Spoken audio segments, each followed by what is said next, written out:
Hey, welcome to Guitar Knobs, the guitars, gear, noise, and nonsense podcast, hosted today by these knobs. Tony Dudzik, Picadian. Hey everybody, it's me, Todd. Welcome to the Guitar Knobs podcast. We're thrilled to death that you're with us on this show.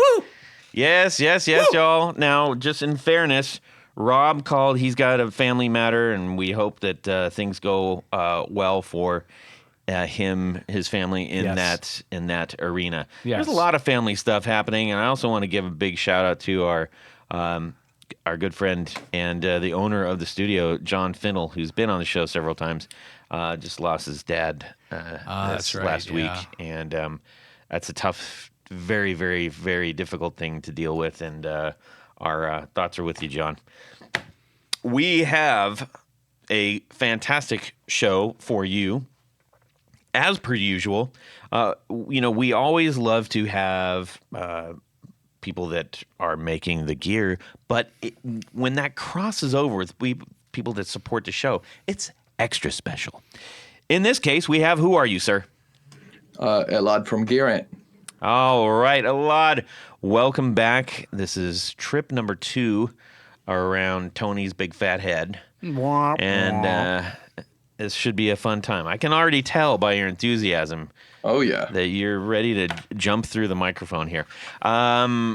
We got a couple of announcement and discussion-y things we can get through, I think. Okay. Now, before we do that, Elad, where can people go see the things that you're building? You can check me out on Instagram, gear_ant, or on my website, gearant.com. Perfect. And Elad's calling from the beautiful town of... Borough of... Brooklyn, New York. Yes. A bunch of people just put their hand up, and that's it. Yeah, sup. Sup, Brooklyn. Anyhow. Oh, dear. Well, one of the things that I wanted to herald, bask in, if you will. We brought this up on the show. We were talking about our influential guitarists, or I think it was like guitarists that, if we could play like anybody, who would it be, kind of thing. Yeah, I would play like you, Todd. I appreciate that, and I understand that. But I talked a bit about Dave Navarro at that point. And it was a little bit of a surprise to everybody, but then we're like, oh, wait, yeah. And I'm just so thrilled as a longtime fan of Jane's Addiction that Dave is back in the saddle. They're on their UK tour, and some of the footage they're sending back, it's like, holy mackerel. It's like that band's got a whole new life. Everybody, it's just everything rose up, and he's playing like a beast, and it's just fantastic. He's a gift to us all in the rock and roll world. So very, very happy to hear that. And there's a U.S. tour that they've got going. You can get tickets for now. They're not coming to Ohio as of yet, but maybe this will change their mind. Yes. So everybody think good thoughts. Good thoughts. And well, come to Ohio. They're all listening to the Guitar Knobs, probably. Duh. So invite them, Todd. Hey, come on the show. No. Oh. Just come to Ohio. Come to Ohio and come on the show. Before you play your show. Can you imagine if that happened? Oh, my God. I would lose my mind. Eric Avery, get out of here. Oh, I'm all a Twitter. Some would say you've already lost your mind. I have. Actually, when we were at Smashing Pumpkins, yes, when Jane's Addiction, who was touring with Troy Van Leeuwen at the time, when we were in the back, Eric was just grabbing some food. We're always close by the people that we admire so much in the food section whenever we go on these things. Noel, our junkets. Noel was sitting there 5 feet having a sandwich. I can't bother him. He's eating a sandwich. Well, you bother other people while they're eating but sandwiches. They're not those guys. Yeah. I got to respect that. Anyways. Noel would probably clock you. Elad, are you a Jane's Addiction fan at all? Somewhat. Not really. Okay. Don't mean to... No, offend. that's all fair. That's all fair. One of the things that I encourage people. Yes, go ahead. difference between you and me is I totally would have interrupted him eating his sandwich. Yes, I can understand that. I would have said, "Hey, you going to finish that?" I do want to get invited back to these things, so that is one of the things you got. But I really encourage people who have not seen them or have only seen like, oh, I saw the video a long time ago or something like that. Man, they put on such a great show, and the music is just so big. There's a reason they were so influential. Okay. Also, I ran across a thing here that we have 3 announcements here. Jeez. I got a letter from this gentleman. Cease and desist. No, I kind of like one of those. This is, it was weird. I almost didn't open it up because it was from UBS, which is short for the Union Bank of Switzerland. I was like, how did I get why am I getting a letter? Oh, maybe that Nigerian prince deposited some money into your Swiss bank account. But if you're French, it's Union de Banque Suisse. Yeah. Anyways, but I open it up and there's a guitar pick attached to it with a UBS bank logo on it. That's pretty cool. All right. So Swiss banks, guitars, sounds like a party. Yeah. He says, I'm not going to read the whole dang thing, of Just course. Highlights. He says, I'm a devoted listener and Patreon supporter of the Guitar Knobs podcast. I appreciate everything from the silly banter and clever witticisms to the actual information I learn each episode. I recognize that you host the podcast out of your own passion, and Tony. But I also feel this wasn't addressed to you, Tony. Don't get all worked up. Well, tell him to send me a pic too. But I also feel compelled to let you know that your fans are genuinely thankful for your content. I was not expecting that opening up a bank letter. Yeah, exactly. That was really, really fantastic. And I just wanted to say a huge thanks to John Wilno. It's a tricky name. I don't know if I got that right, but I really do appreciate that. Said he might be rolling in through town. And, we'll Who talk. Is this? We'll talk. But if you need, he's devoted his life to helping people with their finances. And if you're like, hey, I could really use help with that, that's who you can contact. And I guess, I'm not going to give out his information here, but if that seems like something you'd like to do, you feel free to shoot me a message and I'll forward the information to him. Anyways, that was really cool. I really appreciate that. See that. Thank you very much, John. That's cool. Yes. Now, this is a little bit of a discussion thing for us, gentlemen. Elad, are you a fan of the Cars?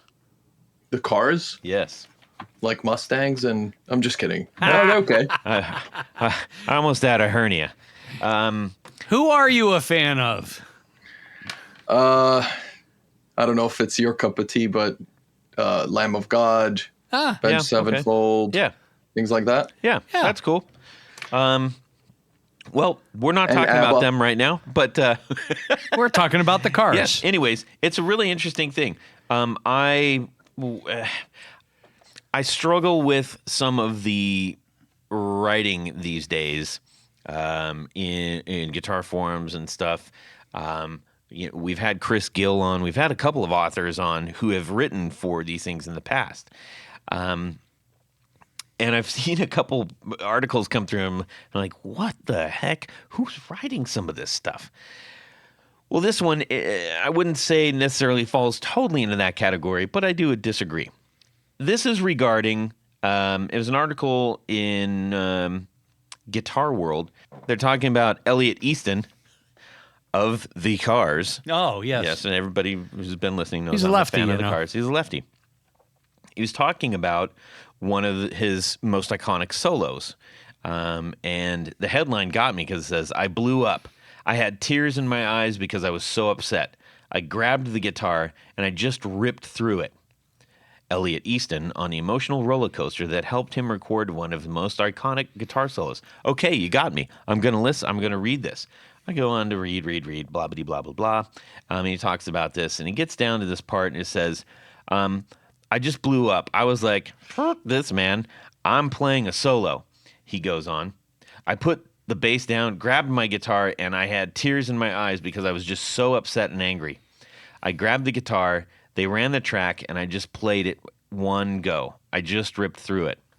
And the band went, yeah, that's it. I said, what are you talking about? It's the same solo that they had just dogged him for. They said, well, before it sounded like you were thinking about it too much. To put it mildly, Easton was furious. I could have killed him because I was so excited to put the solos on. And then when I got such a non-reaction to it, all the blood went to my head. It's like, you've got to be kidding me. This is the best thing I've done yet, and you want something different? So that's what happened with that. That's quoted by Elliot Easton. Which solo is this? It's from Touch and Go. Oh. Which is a different one. I don't personally think that's his best one. I mean, no. But anyways, they got the article going here. Here's what I had this is what I took issue with. And Elad, I would love to get your input on this. It says, now this is the author saying this. While moving a bandmate to tears might have been a step too far, there's perhaps something we can all take away from Easton's experience. No matter how technically impressive or dazzling a solo is, it won't capture the listener's imaginations if it isn't executed with the right feel. Okay, one part of that I completely agree with. The other part of the half is bollocks. The first part is, first of all, they clearly weren't trying to move him to tears. They just didn't agree with it. They were nonplussed. They were impartial. They were, what's the other I word? Uninterested. No, indifferent. They were indifferent. Indifferent, which is a terrible thing. Nobody who creates things wants an indifferent response. That's worse. They say that's the worst. That hate is not the opposite of love. Indifference. Indifferences, yes. So, my personal thought, I'll save for a moment, but Elad, what is your take on that? On them being indifferent? Well, the idea that this gentleman feels like that was a step too far. I totally disagree. I mean, you're allowed not to like something. Yes. Yes, you are. I think sometimes... And you know what? To be honest, I think it may have been exaggerated, this whole thing. Maybe he was a little upset, a little chuffed that they didn't like it because he's worked so hard on it. But to tears? Come on. Apparently. But in his own words, move to tears. Well, there is something to be said. I mean, a really good producer will sometimes drive people to the point, you poke the bear enough and something usually either ferocious or bad comes out. Yeah. And Metallica had an entire movie devoted to that. Well, Phil Spector had a loaded gun while he was producing the Ramones, so, Yeah. And they weren't allowed to leave till they got it right. Yeah. Well, I guess they did. Thankfully. My issue with that is that, and you got to realize, like, on my day job, I'm completely immersed in subjectivity and making sure that, we're trying to push for the best thing. And you need people to do that for you. You need your friends. You need people who are going to be brave enough and who will trust in your relationship enough to say, that's not good enough, man. You can do better than that. I know you can do better than that. Absolutely. Just saying like, no, that's cool. That's not going to get you anywhere. So it isn't a step too far. And I think, don't worry about stepping on people's toes. If they're your friends and if you are together trying to create something great, you have to push. You have to do things that are going to be uncomfortable. You're not going to, it's not all, rays of sunshine and stuff.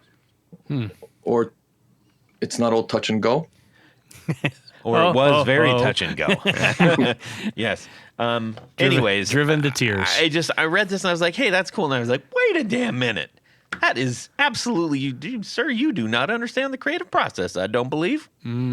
So I think you should Anyways. should write a comment. I think someone will probably tell him. Yeah. You should have heard these clowns talking about you, dude. Anyways, we would welcome L.A. Deason on the show at any point in time to discuss this matter. Yes. Bring a box of Kleenex. Oh, yes. Anyways, that's all our stuff for announcement-y bits. Yes. Where do we go now? well- Where do we go from here, Todd? Well, we go from there to here, which is what's going on in your music world this week. Start off with Tanya Bolonsky, and then we're going to check in with our good friend Elad.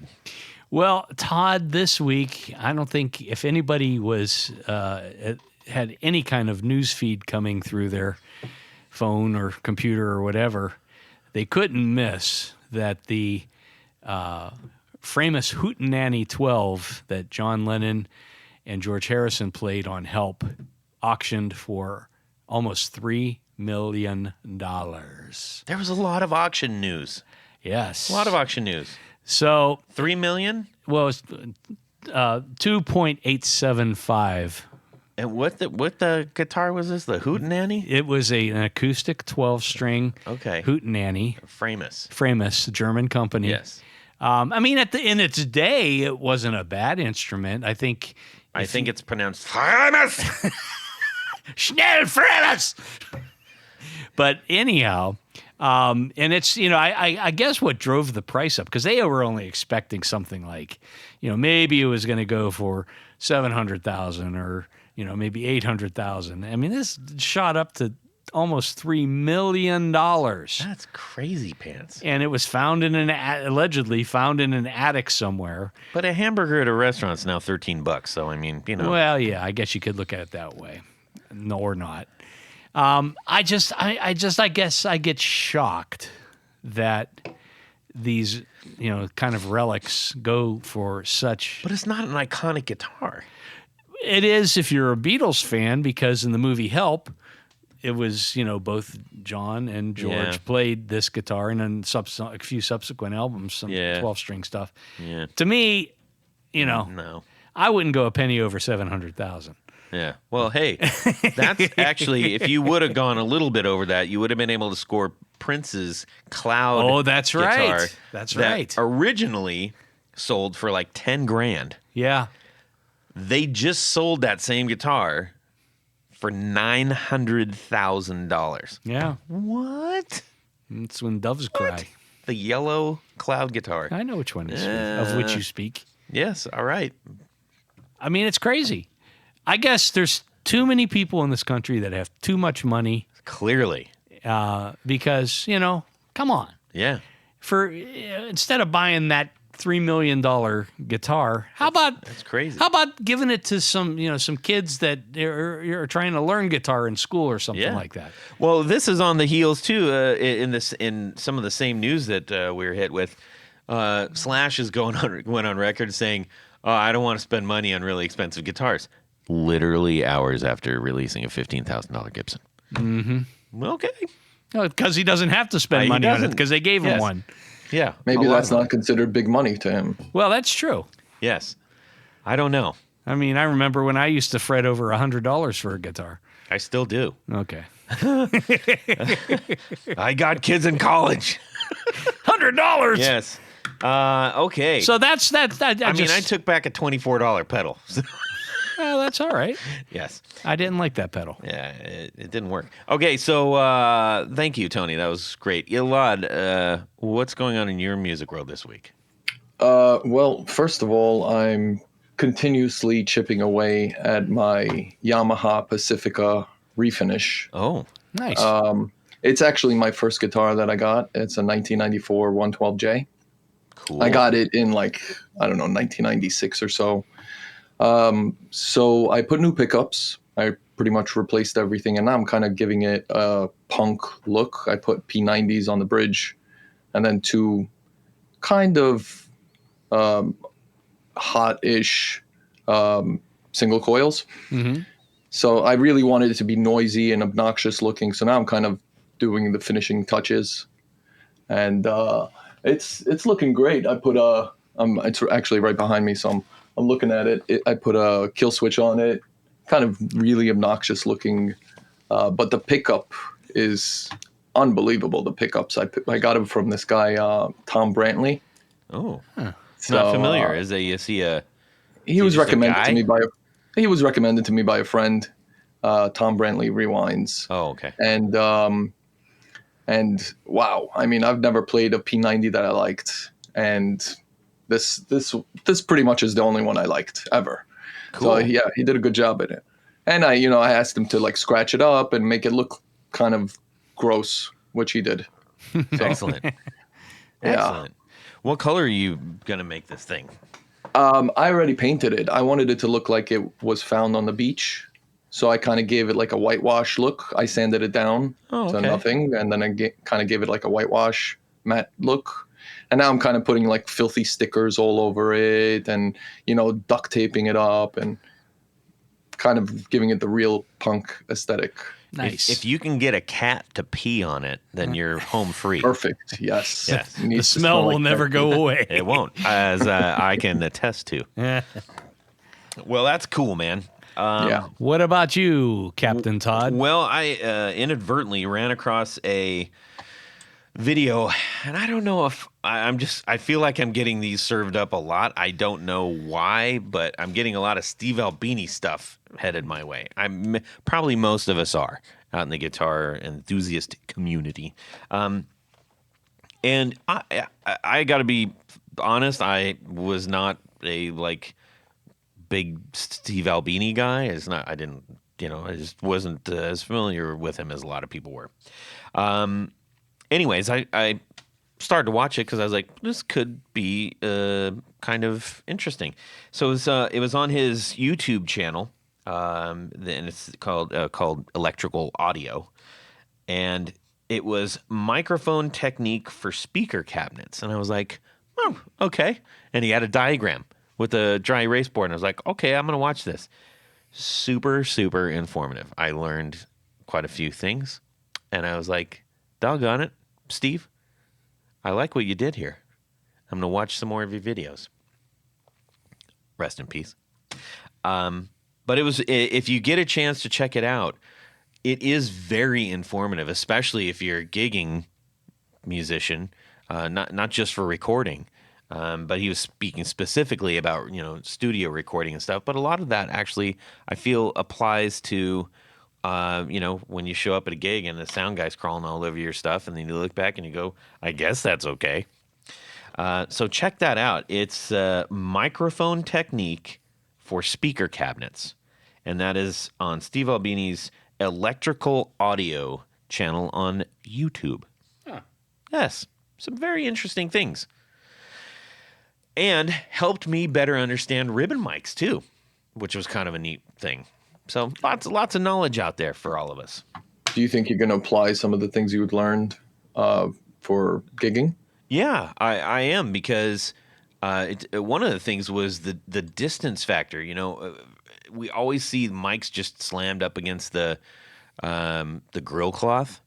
He talks about where distance is sort of like the sweet spot, where you have converging sound and all that stuff, and I think we've probably all been romanced about using a mic on bias, angled towards the cabinet, or is it straight on, or is it on the edge, or where is the sound happening, and why does that matter?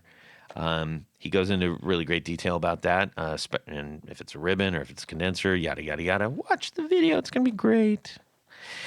So, I will apply that, or at least try it and see if it actually sounds different or not. All right, ladies and gentlemen, if you're at a gig, you're probably checking out people's pedal boards, I imagine. I mean, I do. That's you, Todd. That is me. But I know that's a lot of us out there. And one of the things we're bound to say is, what a mess that cable system is. What are you doing, man? It's like spaghetti. It's like all jammed up and crazy back there. And there's a great way to resolve that. Use Tour Gear Design's patch cables. Oh, yes. Yes, it makes things so easy. All the different lengths, You don't have to have them wound up and bending all over the place, and they don't have to be smacking into each other or tucked around and looped and all kinds of crazy stuff. They got something for every need that you can think of on your pedal board. Go check out tourguitardesigns.com and load up your cart. Then when you see the little box that says, do you have a coupon code? You say, yes, I do. Thanks to the Guitar Knobs, all one word, all lowercase, then you're going to get 15% off. 15. That's a fantastic discount, right, Elad? That's amazing. I know. And there are friends up north with all of our other friendly Canadians up there waving hello to us right now. I can see them. Hello, everyone. Oh, Canada. Anyways, we want to say a ginormous thank you to Tour Gear Designs Patch Cables for sponsoring our 4 on the Floor. Tony? Let me get a little bit of this. 1, 2, 3. 4 on the floor. All righty, Elad Mezrahi from Gear Ant. What is your second 4 on the floor? So I actually thought about this for a very long time. It hasn't really changed much since the last time. I mean, it kind of has, but the bones are the same. First and foremost, Digitech whammy. I can't stop playing with the whammy. It just opens up my different playing styles. I haven't tried the DT, the whammy DT, which is the one with the whammy on one side and the drop tuning on the other side. Yeah. I want to try it really badly, and I think that if I do, it's probably going to replace my whammy. So we'll put a little placeholder on that. Okay. Are you scouting for one right now? I am. I've been looking on Reverb for quite a while. I set, how you set your price point, and if it notifies you that it drops below, or somebody posts something below a certain price threshold. Yeah. I don't know that a lot of people know about that, actually. That's a good point. Oh, yeah. That's a great point. You want to just talk a little bit more about that? Yeah, you can actually, whenever here, I'm actually going on Reverb right now.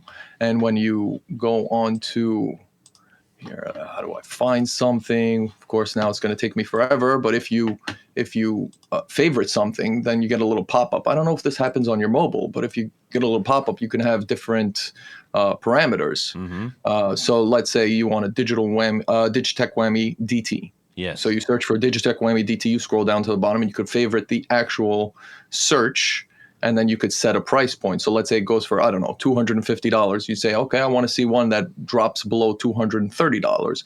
So you set that parameter, and then if something comes up for under that price point, it'll send you an email and notify you.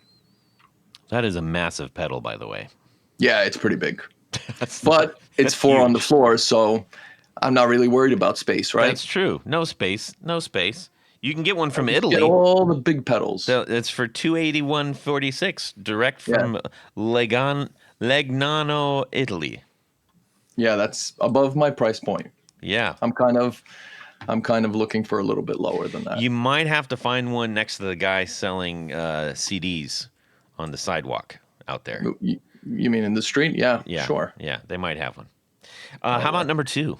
Number 2, this is kind of a no-brainer for me. I have a friend, Alec, from Mask Audio Electronics. Yes. He makes this pedal. Tell him we said hi next time you talk to him, will you? I will, and I'll tell him you're looking forward to his next appearance. Oh, yeah. So he makes this pedal called the Black Math, which is a fuzz. Yeah, that was his debut pedal, right? Yeah, so I actually have never tried this until, I don't know, 6 months ago or so. Uh-huh. And he sent me one over, and it pretty much ticks all my boxes. I tried getting all the fuzz sounds I want. I kind of like really nasty and gross fuzz. It's got that. It's got the big muff sound. It's got everything you could think of just in one decent sized box. Mm-hmm. So that's my number 2. Okay. Number 3, I was originally going to go with my favorite circuit, which is the MXR Distortion Plus / DOD 250, which I think Tony also likes, if I'm not mistaken. Mm-hmm. Yes. But being that I'm only allowed to choose 4, I chose the MXR Super Badass. Okay. I don't know if you know that pedal. Yeah. It's I've been tempted to buy that EQ. many times, and I never have. It's so cheap. Just buy it. Just do it now. We'll wait. We'll wait. Yeah. Pause the podcast. Get Yeah. on there. So what do you love about that pedal? It just gives me every sound, every distortion sound I want. I can get out of it. Very close to the 250 kind of Marshall-y sound. Yeah. Not exactly, but good enough where I'll be happy with it, you know? So yeah, you know, I'm limited. So Super Badass. I actually had one on my pedal board at one point where I had little kids when my kids were young, and I had to kind of cross out the word badass. Just, you know. Yeah. Got to be a good dad, you know. Yeah. And number 4 is called the Digitech Hyperphase. This was, I think it came out in the 90s, if I'm not mistaken. But it's a phaser with kind of 7 modes. And specifically mode 7 is like this PLL type phaser. It's just really random and really wacky, and it's just a lot of fun. All right. I have never seen that pedal. Yeah, it's great. The 2010s sounds like the Was it? Hyperphase. Well, maybe this was they had a second model or something. I'm not really sure. I'm just checking things out as I see it. It looks 2010s, or at least. Huh. I thought it was earlier than that. Yeah. There might be some earlier than that. Not too sure. It's lots of fun. Their whole Hyper series has these modes. So they have the flanger, which is also kind of, it's like a sample hold mode 7 on all of them, I think. Mm-hmm. So it kind of randomizes, and it's just a lot of fun. That's I tried cool. recreating it and failed horribly. So yeah, that was a letdown on my part. Well, good luck with the Hyperphase. How about that? Well, yeah, you sure do like the Digitech people. Oh yeah, That's cool. That's cool. Little brand loyalty going on there. I'm smelling. yeah. Nice. Actually, if I was gonna go for brand loyalty, it would probably be MXR. Okay. Yeah. The one thing that they didn't do super well is their fuzzes. They kind of fall short there. Yeah. But everything else is pretty great.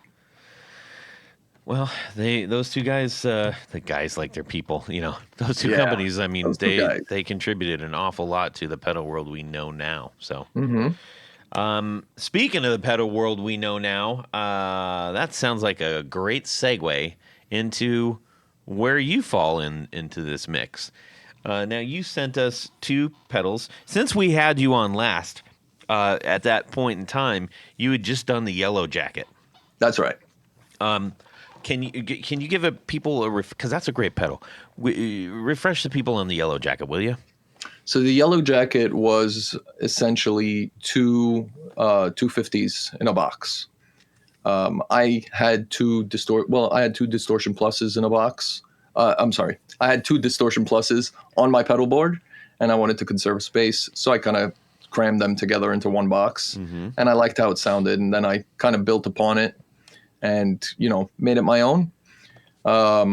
Yeah, so I mean, I like simple, so I didn't put any order switchers, I didn't put any, you know, different diode changes and so on. Instead, what I did was I put my own flavor on one side, my own flavor of the Distortion Plus, which is a germanium diode clipping distortion. And then on the left side is the DOD 250, which is a silicon diode distortion. Okay. And kind of smashed them together and added some boosts and stuff like that, and it sounds wonderful. There's a blend on that, right? There is no blend. There's actually internal boosts inside. Okay. I should have put a blend. Now that I'm thinking about it, I really should have put a blend. That would have been cool. You can, you know, you got the future. The future is yours to do with what you will. The plus model. Hold on, let me write this down. Yeah, you could call that one the Japanese, the giant Japanese hornet. The Murder Hornet? The murder hornet. Hornet. Yeah. Well, there you go. Ooh, I love that. Beasts. Anyhow, well, cool. Now, if your interest is piqued from that description, which is honestly, it's a great sounding pedal, like just fantastic distortion coming at you. Where can people again go to check out said device? Gearant.com. Do it. All right. Do it. And when you're there, you're going to see a whole bunch of other stuff. And, Elad being the, how do you want to say, straightforward type of gentleman said, yes. Hey, when am I going to come back on the show? Oh, yeah. Which we love. We tell everybody, we're like, hey, if you've been on the show, the door's open to you. So I appreciated that, and that you weren't sitting there, waiting for the invite with a knife carving our name. Why don't they invite me back on the table? Oh, find them. But you've been busy. You've got a handful of other pedals up there since we last talked. Two of which are in our presence right now. Well, actually, one of which is not out yet. One of which is not out. We can talk about it. Yeah, yes, we'll talk about that one last. How about we do that? All right. All right. So first, I was intrigued by the pedal called the Velvet Ant. Now, yes. All of your things are insect-based, yes? Yes. Do you have an affinity for the etymologists? Yeah, somewhat. Yeah. It's more of my son's idea, so I kind of just rolled with it. Can't go wrong with that. Yep. So this is called the Velvet Ant, and it is in an MXR size box. I would, I would safely say that. Yeah, it's right size. About that. Handsome box. This is a very unique pedal. This is not a pedal that you're going to put on and go, I'm going to get all the sounds I need for rock and roll. No. You will get a very specific thing. And what was really cool is I didn't know what to expect with this. But in a recent practice that we were in for my band, I had an idea. And I was like, you know what we should do right here? I want to drop out. And I was trying to figure out, like, what can I do besides like just rolling off my tone or something like that, because I'm not doing that. And I wanted a more of a statement kind of a thing, not just low volume for this one specific part that kind of leads us into like a big build. Mm-hmm. And lo and behold, I put this on the pedal board and set a couple parameters, and I clicked it not knowing what it would do, and I said, oh, that's the thing. That's the thing I need right there. That's the sound. Now, I heard him say it. Why don't you go ahead and tell us exactly what this thing does, Elad? Well, let me start by explaining what led me to build this pedal. Perfect. Okay. So I was listening. Usually I get my ideas either one of two ways. Either an idea pops into my head. What if A and B equals C? And then I just roll with it and see what happens. Most of the time I fail. Or I hear something that's probably done in the studio, but in a song, I hear something that kind of gives me inspiration. And I try to emulate it, and 99% of the time it fails, but it does, other things come of it. So with the Velvet Ant, I heard a song that had kind of like a old phonograph sound that I just fell in love with. And I wanted to make this, and I've actually tried to make this.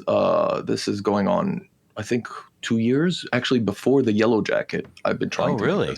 Yeah. And I wanted something very simple, so I, put pen to paper and tried to figure it out and whatever. But I also wanted it to have the old dust crackle sound and some white noise and stuff like that. Yeah. So with that kind of stuff, you can't really do analog. So the dust crackle portion is not analog. That's actually digital, and it's just introduced on the side of the actual circuit. So it's you kind of have the circuit, which is a lo-fi type of circuit. And then you have on top of that, at the end, you have kind of a digital aspect, which is the dust and the white noise. The white noise is not really digital but it sort of is. But I guess you could call it digital. So that's where I came up with the idea. And Tom from Glowfly, actually, I don't know if you know him, but this guy's a mad scientist. So he was actually helping me for a very long time until we figured it out.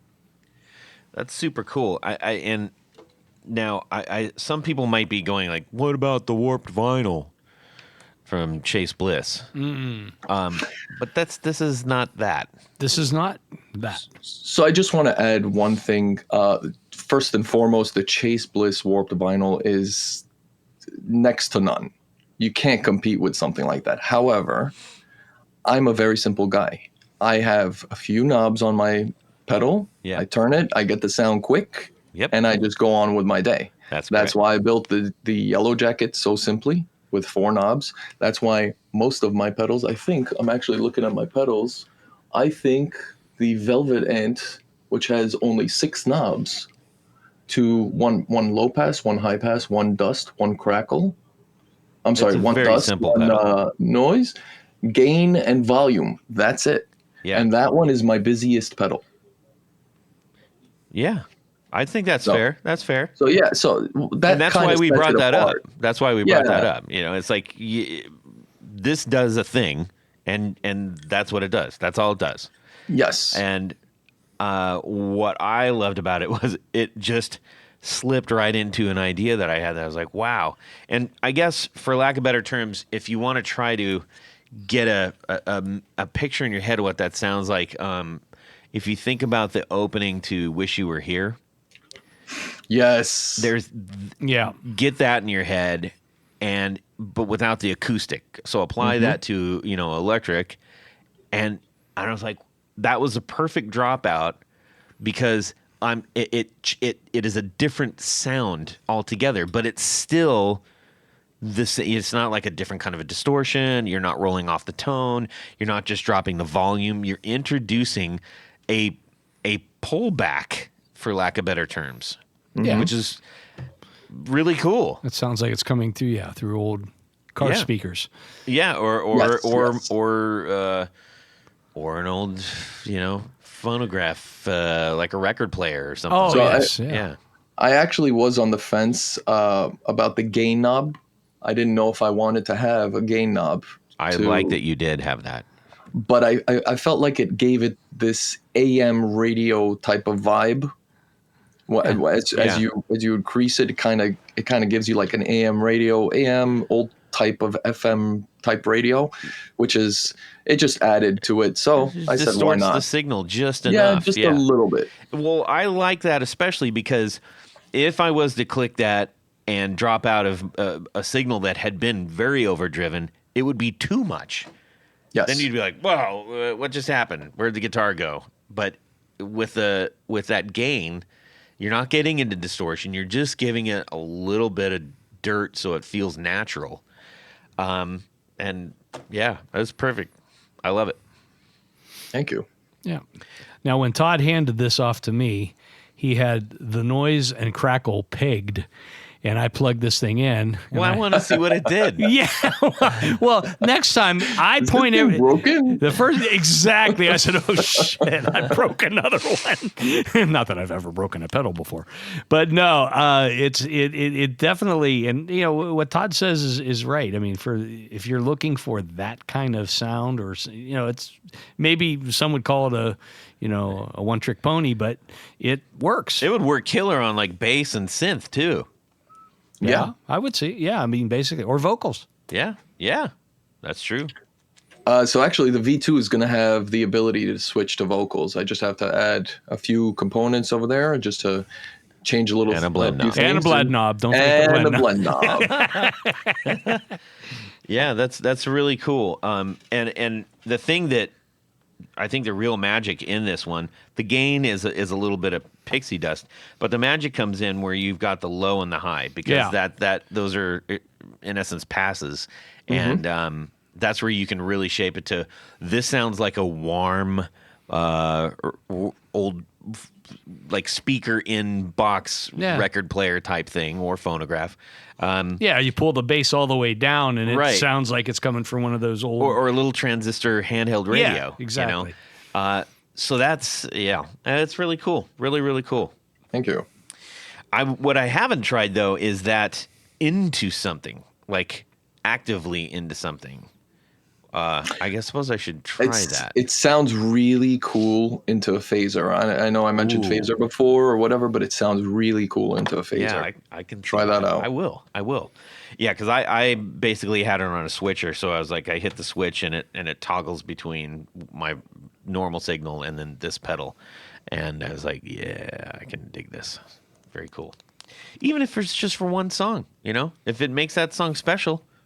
You know, this isn't probably something you're not going to play the entire time, you know, unless you have I'd like to see someone try doing that, though. Yeah. Well, actually, what we were talking about, running this into things, that could change that altogether. That could, yeah. Especially, I could see where a phaser would really take full advantage of that. It would give it even that more weird, warped kind of sound going. Yeah. So check that out. Give this a try. It's worth it, and it's just that kind of extra thing that you don't even know you need till you try it. Or maybe you do know you need. And then you'll get it, and then you'll have it. Or you need to know. Or you do need to know, yes. Or just get it, and then you'll realize Or just you need buy it. Yes. Come on, buy it. Buy it. Yes. Come on. Just do it. And then, so tell us about a couple of the other new things that you have, and then we'll get to this brand new little ditty here. Well, I actually have, I'm counting them right now, 6 different pedals that are ready to go. Wow. 6 different circuits. My biggest flaw in Gearant is the content, is the making the videos, you know, marketing and so on and so forth. I just want to make pedals. I want to make circuits. I want to come up with stuff and so on. So these 6 are ready. Bunch of fuzzes, I have a phaser. I have, what else? I have a chorus. But regardless.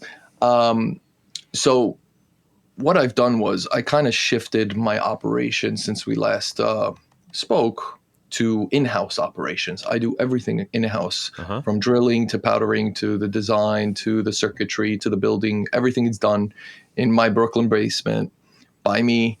So I get to make very low quantities of pedals, very low batches, and I get to keep a low price point, which is what I was aiming for. You know, it's not about the millions and billions of dollars that us pedal makers make. It's more about the circuits. I like getting the emails saying, "Hey, I love this. This is amazing. Thank you so much." Or, you know, every once in a while I'll get a track with my pedal in it, and that makes my week. Yeah. Which is kind of what I go for. I mean, and actually, what I want is if you did record that track, Todd, I will. That's gonna make it to a recording for sure.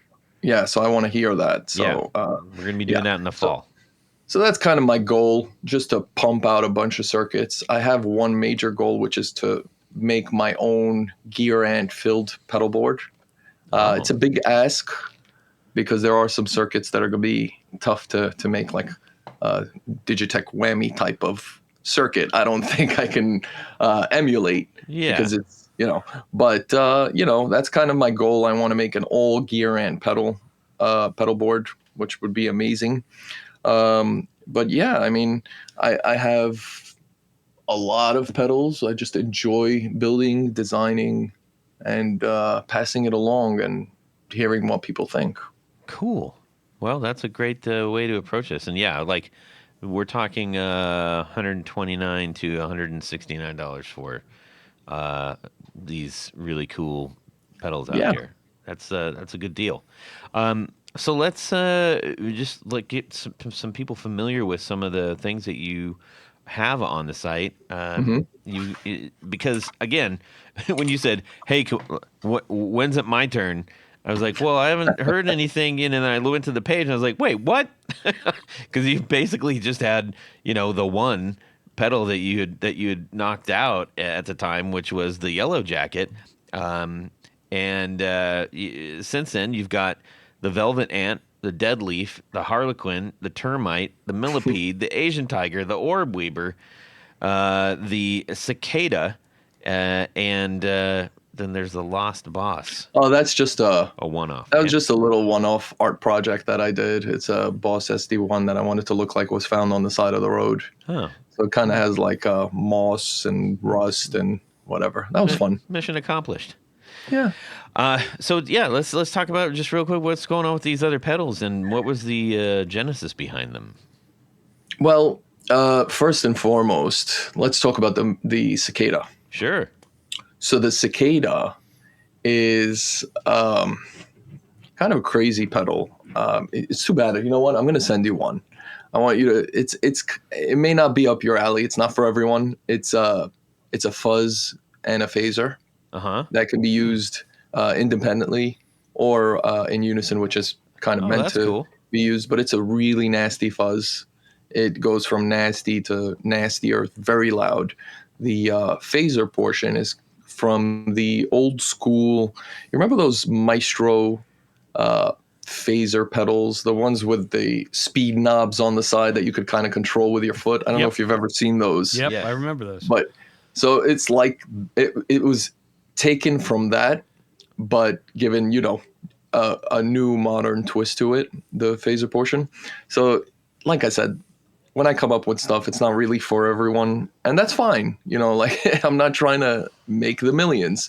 So the cicada, I had the idea. I tried something, and it worked. So there's that. It's a really cool looking pedal too. Thank you. I mean, the artwork on it is really, really cool, and I like your doing one colored knob to make it distinct. That's kind of a nice little thing there too. Yeah, thanks. And this is the perfect year to do it, because isn't this like every 67 years we're supposed to get inundated with cicada? Isn't it like 17 years? No, but this is like this one is the special one. This right? is the big one. Yeah, the big one. Yeah. This is the solar eclipse of the cicada world. Yes. Yes. And this looks like it's in sort of an OCD box, a style box, yes? So no, actually. So the cicada and the yellow jacket were my initial enclosures. Those are bent steel, custom bent steel enclosures. I designed them myself and I had them fabricated. These are like heavy, like a brick. Yeah. Very 2 millimeter, I think it was. Yeah, 2 millimeter cold rolled steel. Each of them was bent by machinery or whatever, however they make it. I don't know. But those two, the yellow jacket and the cicada are the only ones that I did. But then I wanted to keep the price point down. So I went with the standard aluminum enclosures going forward. Got it. Now, is that going to be in this MXR size kind of thing or the standard Hammond style? Which one? The cicada? Yeah. It's kind of a in between. MXR. It's like an in the middle type of pedal. Okay, cool. Yeah, it has the height of the Hammond 1590N 125B, whatever you want to call it, and the height, the depth of that 125B and the height of the 1590B. So it's a little fatter. Got it. Yeah. Cool. Right on. And there's some great demos of that on your site as well, so people can kind of check out what's going on. From one of our former guests, William J. Benetti. Oh, yes. Yeah. Anyways. Will's the best. The what? Will is the best. Yeah. Great content. Good dude. Great player. Good dude. Yeah, great player too. Let's hit the. How about you want to hit the dead leaf? Yeah. So let me backtrack a little bit and let me just say the millipede, the Asian tiger, and the dead leaf were all three. So basically, I woke up one morning and I'm like, what if? And then these came to fruition, right? So I'll start off with the millipede. There's a builder. Their name was Devi Ever. Yeah. A while ago.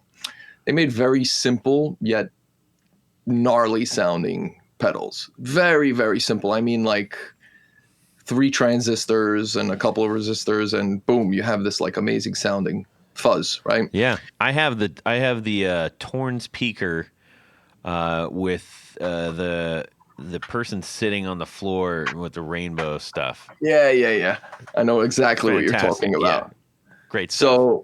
So I said, okay, so the way that Devi ever made their circuits is essentially they kind of took one component or one building block or different type of resistors or whatever and just made a few tweaks and boom, there's another pedal. That's how they did their all of their circuits. Yeah. So the millipede is basically 5 of her pedals in one. Jeez. So what it does is those are pretty hard to get these days. I Yeah. mean, all those original pedals, the original builds, those are tougher of to course, get a hold of. Not to knock on Devi or anything like that, but I did put, reverse polarity protection, all that good stuff, you know, just to protect the pedal itself, because the original circuits didn't have it. But there's a rotary on that, and it pretty much lets you switch between the different pedal types.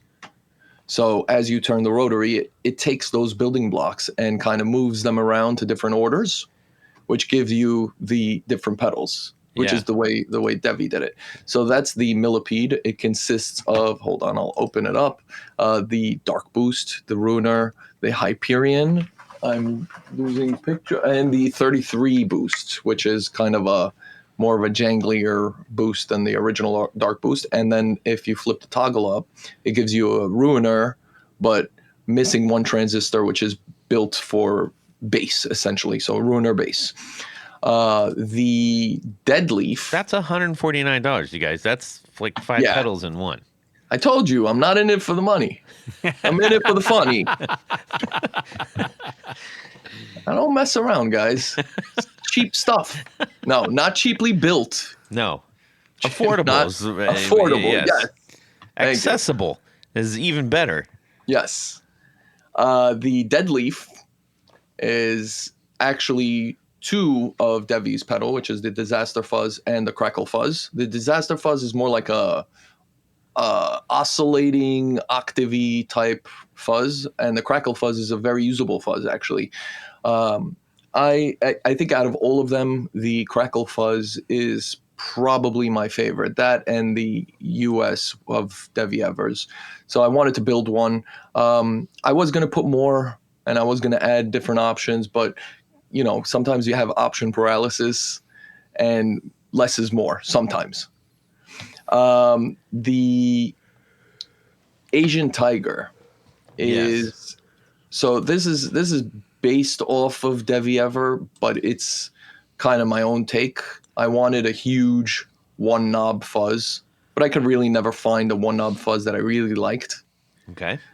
So this is actually a 2 knob fuzz. If you look at the bottom left-hand corner, you'll see this tiny little knob poking out, and that's the volume knob. So the huge knob is just this massive fuzz knob that lets you fine-tune it. I found that the bigger the knob, actually, the better you can tune it, believe it or not. And then the little tiny knob on the bottom is just a volume knob. It's also a very usable fuzz, not as... I don't want to say it's not as usable as the Deadleaf. Yes. But it's different. It's a statement piece, if nothing else. Yes. It looks like someone was murdered over it. Yes. Well, I love your copy here. The Asian Tiger is a mosquito. But who wants a pedal called the mosquito? Yeah. That's great. Yeah. So I said mosquitoes suck, both literally and figuratively. Yes. Indeed. Very cool. Very cool. That's a fun pedal. Yeah. That was more like kind of like the artsy side of me. Yeah. Which is I try to incorporate myself onto these pedals. Right. Yeah, well, you can tell. You can tell. So how about the Termite? The Termite is so I was studying some ICs. Nobody wants to hear the nerdy jargon, but I was studying some ICs, and I kind of tried to put an IC together and in a circuit, and it didn't come out as intended. And then the Termite came out, which is kind of like a Nintendo sounding octave down synth type of pedal. Like a 8-bit kind of. Yeah. Yeah. I think I have I have a demo on my page over there. Right. You can check it out. It's so kind of super fun. spitty and chunky. Yeah, essentially. Cool. Yeah. Now, you said a couple of ICs. Tony and I both nod our heads, but would you elaborate for those that may not be hip to it? So there's an IC type called the CMOS chip. So I was studying CMOS ICs, and I came across this CD4069, and I was kind of playing around with it, trying to get a synth type of sound, and it kind of just demolished my signal when I turned it on. So I'm like, and then I just started playing like The Legend of Zelda over and over and over again. So I'm like, okay, this could be a thing, and I just kind of threw it together, and yeah, and it's very fairly priced as well. Not bad. Oh, and I wanted the biggest knob imaginable. Yeah. So this is massive. So I actually couldn't find one. So I had them custom made. Oh, cool. Yeah. So I made a small batch of these, and I think I still have some up on my site. Small batch, big knob. Yeah. Small batch, big knob. There you go. All right. Well, that's fun. Let's see. What have we left out? Oh, we've got the Orb Weaver. The Orb Weaver is actually not my circuit. Oh. This is not my creation. There was a builder called Seppuku, and they were, I think, around in like 2013, if I'm not mistaken. Okay. And I couldn't get their pedal.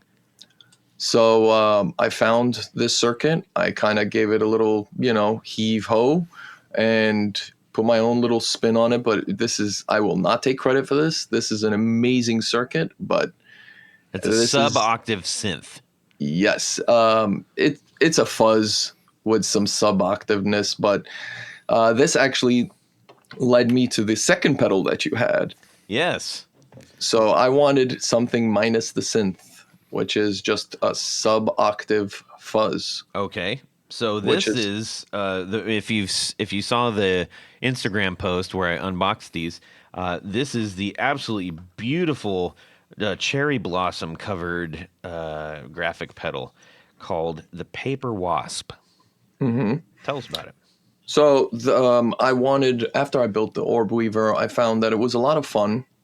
But I didn't find myself using it that often, I always went to different octaves and different. I just couldn't. It's a great pedal, but I wanted more. So I started looking into octave down pedals, and there aren't many analog octave down pedals out there, believe it or not.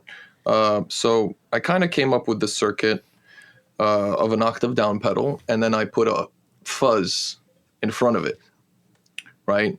And then I couldn't decide whether it should go in front or in the back, but we'll get to that later on. Uh-huh. So anyway, I wanted a very usable fuzz. And I don't know if you've tried it out. Have you? Oh, yeah. Of course, yeah. So the fuzz that I was going for was kind of like a low gain to like a maximum gain fuzz, which is, all the way counterclockwise is kind of like really low gain fuzz territory. And then as you turn it, it just gets splattier and splattier. So where this pedal really shines, and I put a toggle switch in there that you can kind of cut the fuzz out altogether from the circuit, just in case you wanted just an octave down, which I found myself using a lot. So what I'll do is I'll put like an octave down right before a distortion, and kind of give it a little more body, so to speak, if that makes any sense. Yeah. So back to the Paper Wasp. So the fuzz and the octave are independent of each other as well. However, they can only be activated at the same time with one foot switch. There is a blend knob on there where you can go, where you kind of introduce the original unaltered signal, and then there's an octave down knob and an octave, 2 octave down knob. And you could introduce 1 octave and 2 octave and so on and so forth. And each of these take me forever to make because I gotta powder coat it, hydro dip it, powder coat it again, and then I gotta do the knobs. And each of these it's a project of love, I guess. I mean, it's a gorgeous pedal. It's really, really cool. You dip it and powder coat it. So this one, I actually have to powder coat it, dip it, powder coat it white, dip it with my hydro film that I had made overseas, and then powder coat it clear. Jeez. Wow. Yeah. I mean, it's a stunning finish. The first thing I was like, whoa, yeah, what? Yeah, that's very yeah. Even on the knobs. Then I got to do the knobs. Jeez. I got to paint the knobs, no powder coating because you can't stick them in ovens. Right. And then I got to dip them and then paint them again with clear coat. Wow. That's really impressive. You're getting a labor of love with this for sure. So actually, I've decided that only the first run of these, which is going to be out in a few weeks, only the first run will have the complete wrap of the cherry blossom. The rest of them will only be white, and it will have the powder coated, wrapped knobs. But the rest of the enclosures will not be wrapped. It just takes too damn long, and I can't. I don't want to charge a crazy arm and a leg for it. It's not fair for the user, and it's So if somebody just wants my pedal and doesn't care for the cherry blossom, then you can wait for round 2. But round 1 is going to have the cherry blossom. Get on it while it's hot, everybody. Yeah, it is a beautiful pedal. When are these coming out? A couple weeks, actually. I'm planning to do the 6:30. Okay. Sunday. Yeah. Oh, wow. 3 weeks. Okay, so June 30th. Yep. That's when you're going to release these, everybody. All right. Yes. The one thing I really liked was, I was actually kind of surprised, even with the 2 octaves, is it tracks single notes really well. Oh, yeah. I mean, that's, obviously you don't, it gets a little mushy when you play more than one string or note, but yeah, it's really good. You take the fuzz out. I think I had the blend up probably to 3 o'clock and then mixed in the octave down 1, octave down 2. Yeah. And it's really, I mean, it's remarkable. You can get a lot of sound out of this thing. Yeah. It definitely does a thing. I don't think this is the kind of pedal where you just like plug in and just start going. Like you really take time to fiddle around with it to figure out what works best for your signal. So actually, this is probably my first pedal that you actually have to do that. You have to kind of learn the pedal, which I'm going to include, obviously, tips and tricks. And, I think Boss gave those parameters in the little booklets back in the day. I don't know if they do that anymore, but the little knob parameters that they want. Suggested settings. Yeah, suggested settings. So I'm thinking about doing that and putting a little card in each of the pedals just to get people going. But this definitely needs a little bit of fiddling. But yeah, I mean it's super fun. Nice. We like it. And it's I appreciate that you are trying to put something out there. You set up a lot of parameters for yourself. You didn't just say I'm going to make a pedal and I'm going to try to make as many of these as possible and sell as many as possible, make as much money as possible. There's nothing wrong with making money, people. But if there are better ways to do that. If you're just trying to make a buck. I just want to be clear. Buy my pedals. Give me money. Yes. So that he can make more things. Make more pedals. Yes. Yes, absolutely. But what you're getting is you haven't sacrificed your artistic nature, your artistic endeavor, rather, and your sense of self in these, which is, I think, really important. And that can happen really easy when you're trying to make something as successful as possible, maybe just without pump it out and without all the bells and whistles. Yeah. Right. Very, very cool. Well, I appreciate you going through all that. I was like, wow, we got a lot to talk about since last time. Yeah. And next time, I'm sure we'll have even more. So Yeah. for now, we're going to find out what Tony's got up his sleeve here. Was I supposed to do something, Todd? I certainly hope so. We've been sitting here a long time. Well, you're right, Todd, because I was percolating whilst listening to the podcast. At this point of the show is a little game we like to play called Would You Rather? Yes. This Would You Rather, as probably some people know, many people know, Joe Satriani and Steve Vai are doing a summer tour. Oh, yeah. In addition to Joe Satriani touring with the Van Halen, we'll call it a tribute. Yeah. And With Michael Anthony. yeah, right? It's Sammy Hagar, Michael Anthony, Jason Bonham, which is really cool, and of course Joe Satriani. And then Steve Vai is touring with a couple of members of and Moby on the ones and twos. Yes, there you go. That's the one. The King Crimson tribute called Beat, and they're going to play 80s King Crimson, and that's Adrian Belew, Tony Levin, Danny Carey from Tool, the drummer, and of course Steve Vai. Both of those shows are going to be incredible. I feel like everybody just figured out that he was really good. He's a really good drummer. I'm seeing stuff all over the place. Like, this guy's amazing. I'm like, the guy's been around for a while now. Well, here's the issue. There's a schedule conflict, you know. Uh-oh. And Joe and Steve have one of their co-headlining gigs in conflict with one of the Van Halen nights and the Beat nights.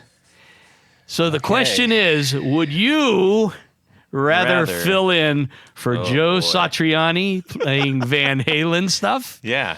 Or Steve Vai playing King Crimson stuff? No problem. Would you rather? Oh, boy. Would you rather? Jeez. I don't like this game. Yeah. Yeah, this is one of the bad ones. Scary. So I'll go on the record as saying I couldn't fill No. any of their, none of us could. Not a thimble of their shoe. Yes. But You couldn't carry his empty whiskey glass. I'm not worthy. No. Anyway, Definitely go ahead. not. So, I mean, this would be just so embarrassing. Yeah. I just love it, though. I think I could actually stand a chance, maybe, to This do. feels like a purgatory kind of thing. Oh yeah. This would definitely be that. I might be able to, or at least I'm probably more familiar with more of the Van Halen stuff. But then I got to deal with Sammy Hagar. Yeah. That's almost a Hanging all over you, giving you the mic while you're trying to fumble through your. Yeah. And then I'm trying to play Unchained. Get off me. I mean, I can't imagine trying to play any of the Robert Fripp stuff that Steve. I don't know. It's going to be really interesting to see if Steve can actually pull that stuff off. Yeah. I mean, it's just crazy because Fripp was just. Well, he'll be having a laugh in Middle England. Yeah, probably. Yes, as we've been told. Yes. So I think from a practical standpoint, I think my choice is going to be filling in for Joe with the Van Halen thing. Either one's going to be a train wreck. So. Wow. This is less of a train wreck.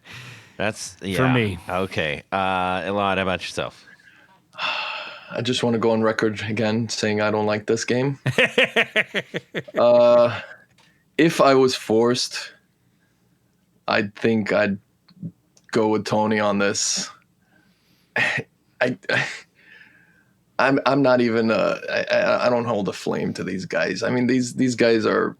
I can't answer this question comfortably. I can't do it. Yeah, that's heavy. Okay. Well, if Jared were here, he'd want to see which one had the better smorgasbord out back. That's true. That could make the determining factor.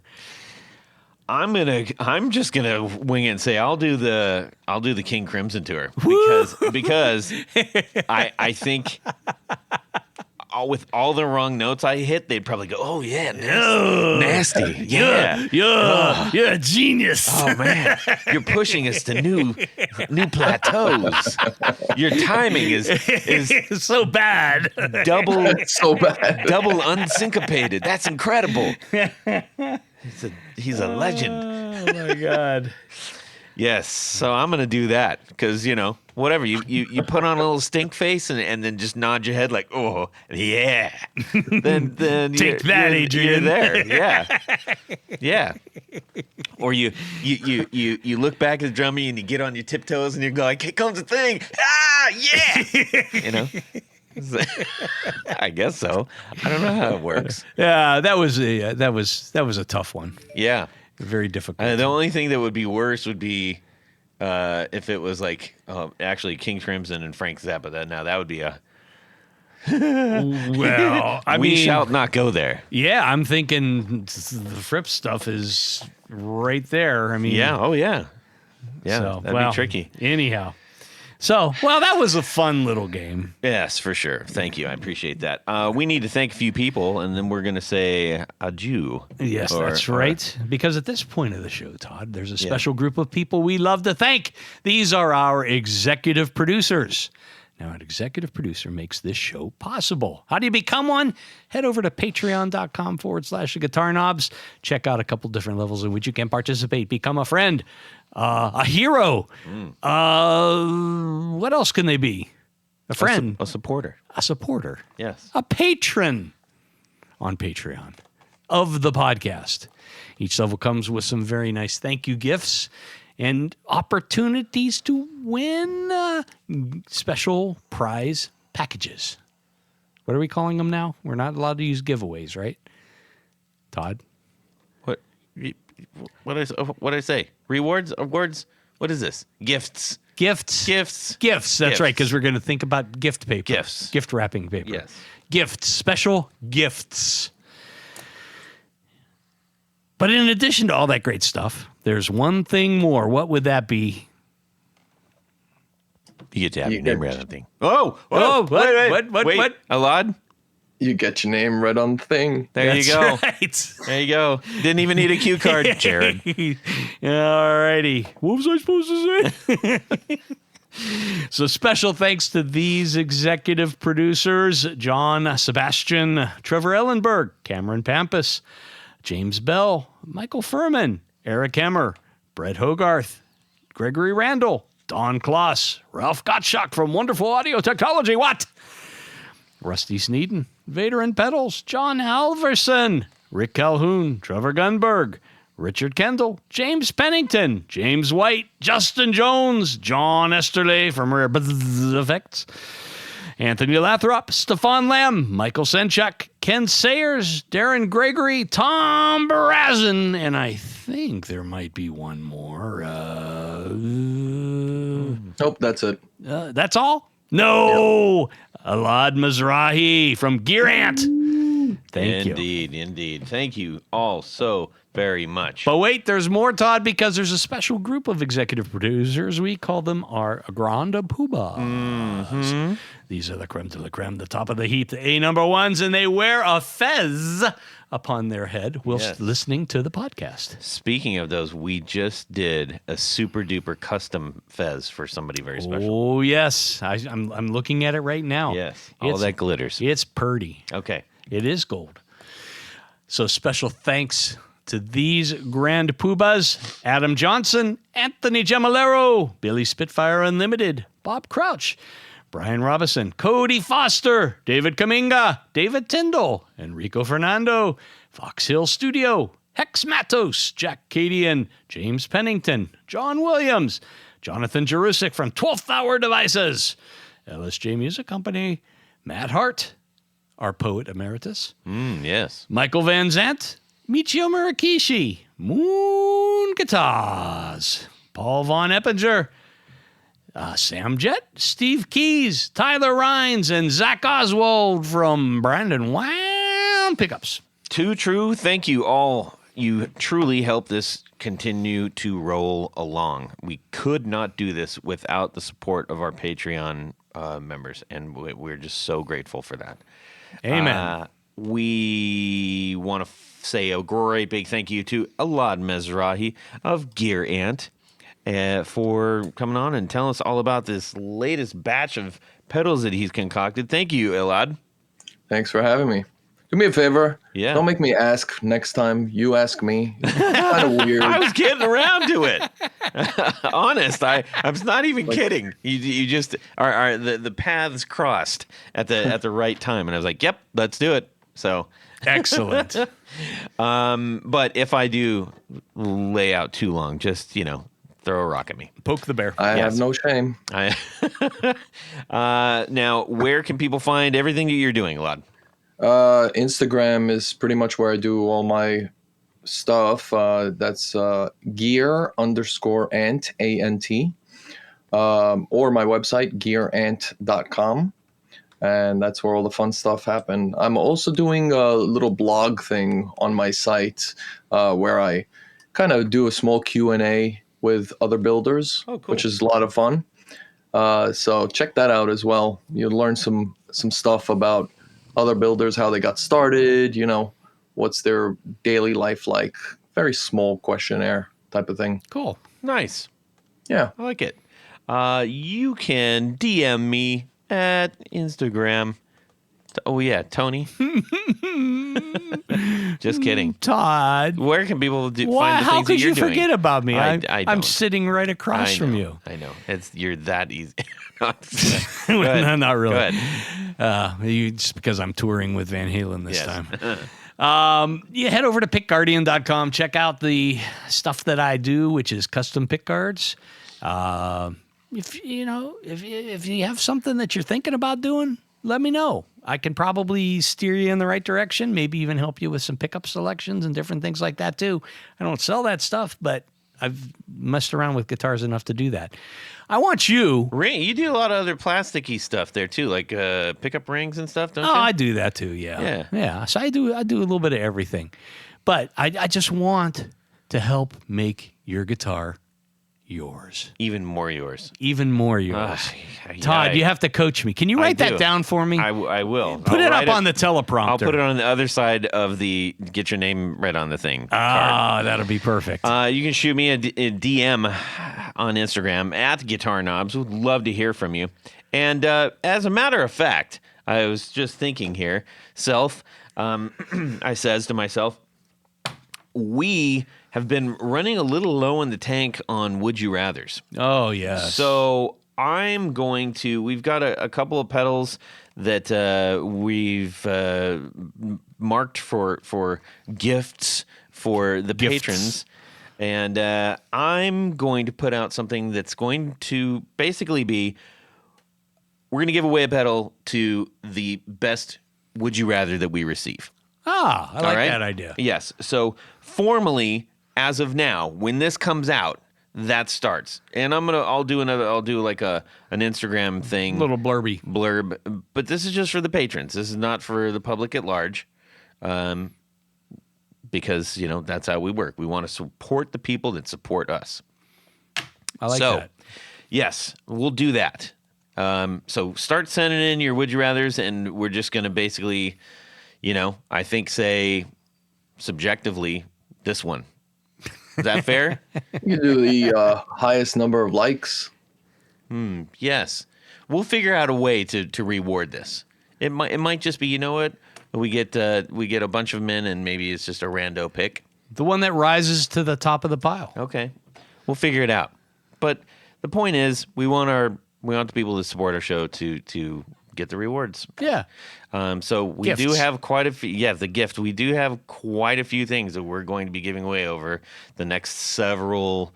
Well, maybe the next couple of months, actually. Well, you never know.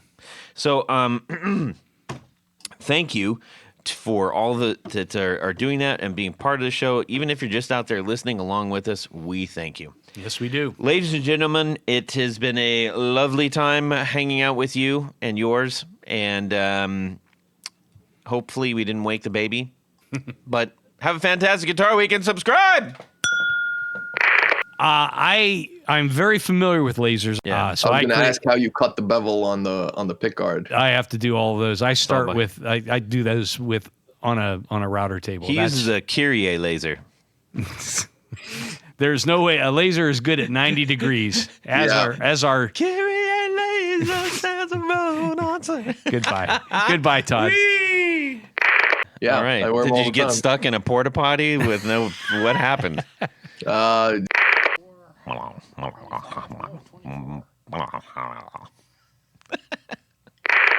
Yes, Sebastian. I've got no time for you today. Elad Mezrahi. Well, there you Bus go. full of bears or a pool full of sharks. Yeah. Wow. I had to think about that quite a bit because I'm not a good swimmer and I'm scared of bears. You just got to outrun the bear. That's it. You don't even have to swim. Well, but if you don't, You're on a bus. If you don't move much, the sharks might not even mess with you. That's what my son said. Or just ride one. I refuse to believe that. All it takes is one bite, and then there's blood in the water, and then you're done for. Yeah. Yes. Look, you slackers. I'm connected? Question mark. How about that? The Brothers Johnson. How about that? Martial. Yes, I've got the chime, but the tightness. Yes. In Brooklyn. Yeah, okay, that's right. Brooklyn. You got a problem with that? Hey. Certainly not. So I think they did that with the one I just ordered. Oh, so really? I'll keep you posted. Yeah, let me know. I'd be. I don't know very if it's curious. a full 45 degrees, but I think it's close. You can make a lot of cool door stops. Yeah. Such a nerd. Such a nerd. See what I have to put up with? I was eating a sandwich. No, I wish I was. It's a great place to eat a sandwich if you don't touch anything. Wow. You're a man with manners. I appreciate that. Well, yeah. I don't know if you know anything about lasers, but one thing we know is don't touch them. I'm gonna do everything. He's gonna make a pedal-shaped car. Yeah, I like that. With knobs all over it. Actually, Elon beat him to it. I was in a cab. I think we're going up Park Avenue. You know, it's tight. It's a tight drive. You know, slow moving. Windows are down in the back of the taxi, and the guy on the left of me goes, "Chew!" out the Into your car? He just to himself, not into my car. But I mean, it was right there. I heard it, and I looked, and out from the left side of my ear, through my other window, I hear it go, "Bless you!"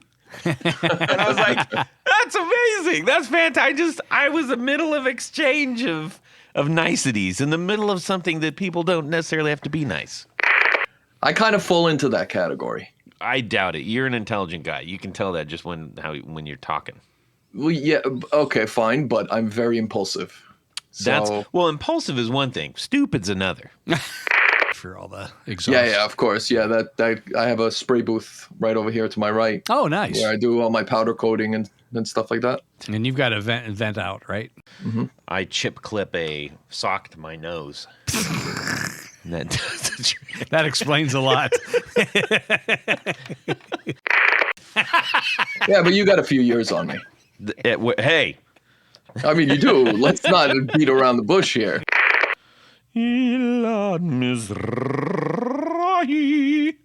Why do you? And away we go. Well, that's it for these knobs.